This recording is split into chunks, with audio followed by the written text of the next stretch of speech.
guys. So on the way na kami ngayon going to Katiklan Port.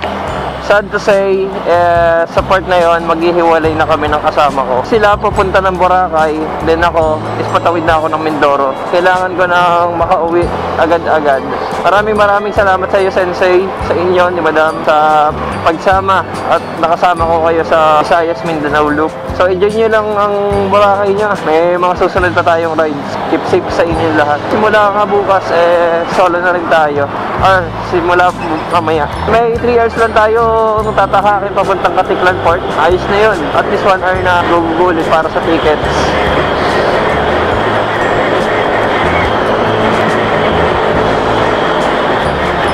So ang mangyayari nito guys is after ng Mindoro, itatawid na ako hanggang Batangas. Then sa Batangas na ako mag-i-stay. Tapos bukas, aagahan ko na lang ang biyahe pa uwi ng Bicol para matapos na ako sa Philippine Loop. Then after that, asikasuhin ko na yung pag-file na mga kailangan asikasuhin sa Philippine Loop.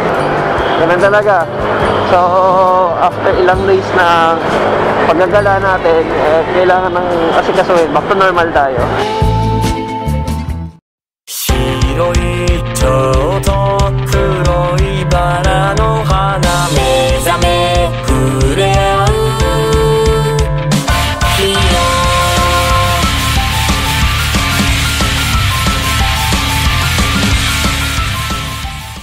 Yan guys, nasa Cape City na tayo ngayon. Bilis lang, no? Luwag kasi ng kalsada pagkagantong oras. Ganda. Welcome to Dumaraw, Capiz.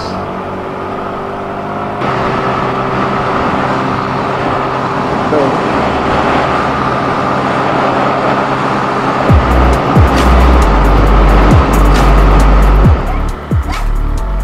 picture muna kami dito. Welcome to Sigma, the heart of Capiz. Kaya proceed tayo. Meron pa ata tayong 2 hours nagugugulin.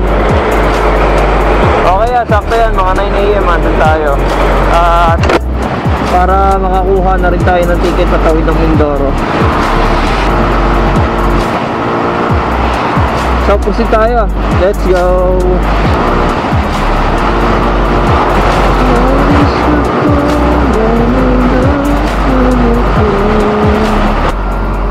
Ito yung mga napapanood kong views dun kay Boy P, oh.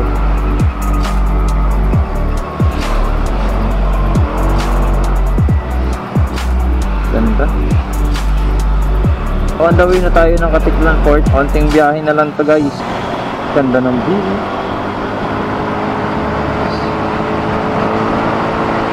Yan ang binabayaran sa Philippine Loop guys. Yung makikita mo yung view na yan. Lapit na tayo guys. Yung vibes dito parang yung sa Atimonan. Ganda makaano, oh, nature tripping.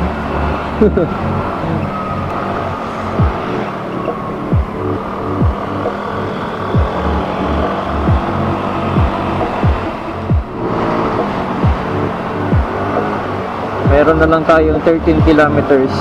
Ilalagyan ng net yan guys para maiwasan yung landslide. Pero hindi pa rin natin masasabi yan. Mother Earth eh. Ganda. Yun siguro yung Boracay oh. Yung island dun. Daming magbuburakay ah. Feeling ko yun ang Boracay. Yung islang yun. So malapit na tayo sa port guys. At malapit na rin kami maghiwalay nito nila Mad Sensei. Kaya ka to. Iwala lang. Dahan-dahan lang tayo. Basta na tayo abutan ng dilim, doon na tayo mag stop over. Wala mong problema yan. Di agahan na lang natin bukas ng umaga. Pauwi ng Bicol.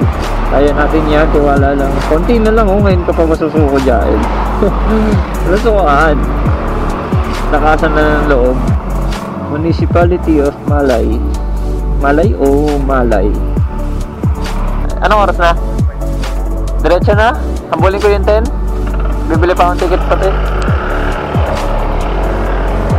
Welcome to Katiklan.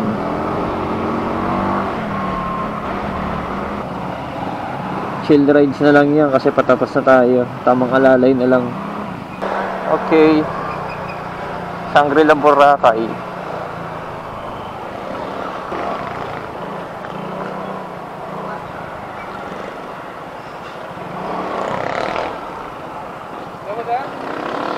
Sir?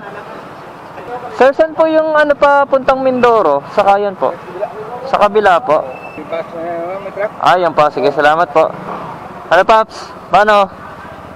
Dito ako, doon kayo. Hanapin siya. Tika muna namin.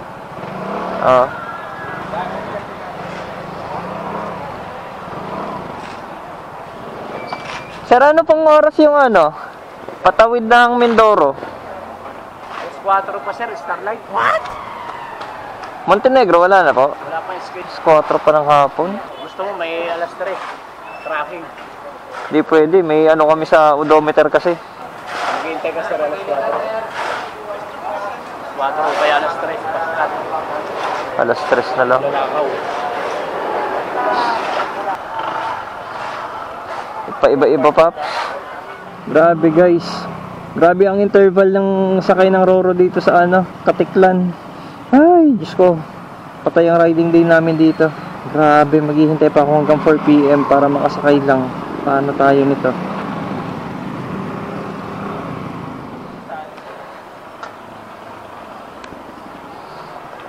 Dapat pala, Paps, ang diskarte natin. Diretso na pala dapat dito talaga.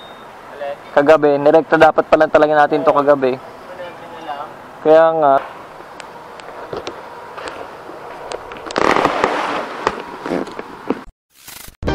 My best friend to 23. She left her body in Harvard above me. I saw no shadow. I looked around, searched every building and home that I found. I saw no shadow. I felt the glow. The warmth inside me, it kept me afloat.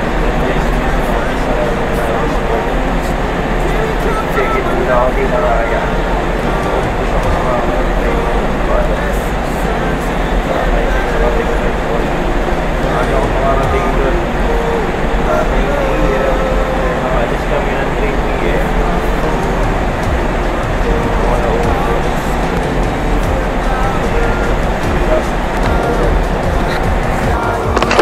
What's up, guys?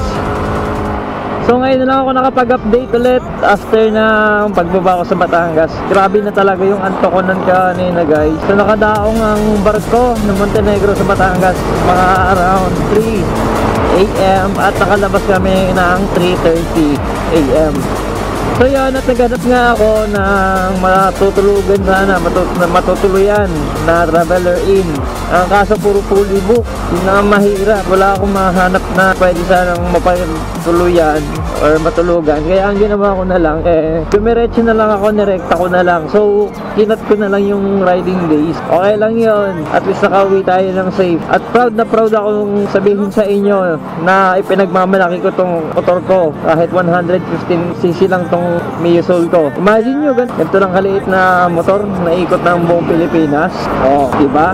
Kahit gaano pa kadaki ang motor nyo, ang tanong na dyan, nakakalibot na ba yan ng Pilipinas o gaano na ba layo ang napuntahan ng motor mo. It's nice to be back, guys. Nandito na naman tayo sa Bicol. So ilang kilometers na lang to. Wala na tong 20. Nasa Kamalig na tayo eh.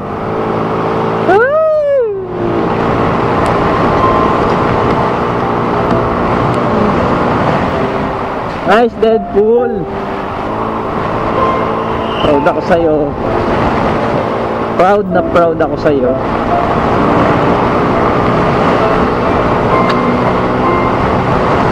Grabe ka. Hindi mo ako binigo. Very good.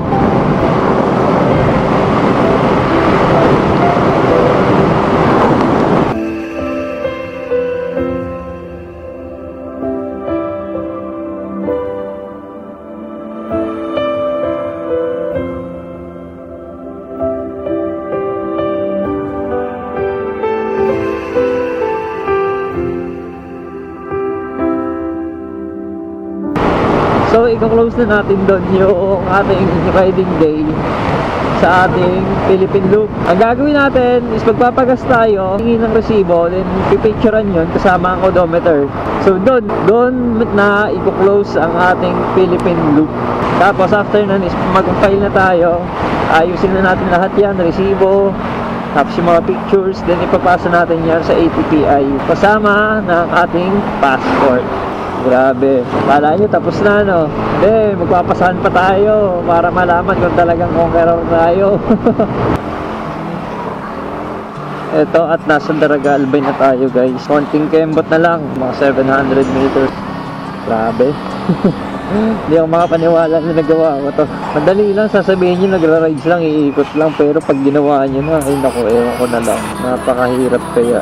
Lalo pag sa mga, ferry.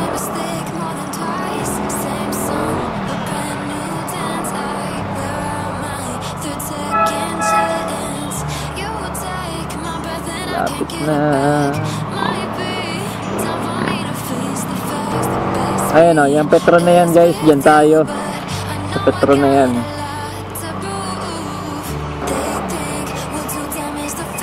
3, 2, 1. Yes!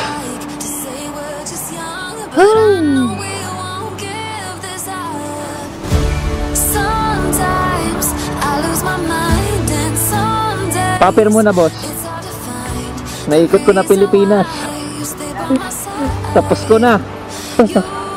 Papil tank lang, tapos tingin ako resibo.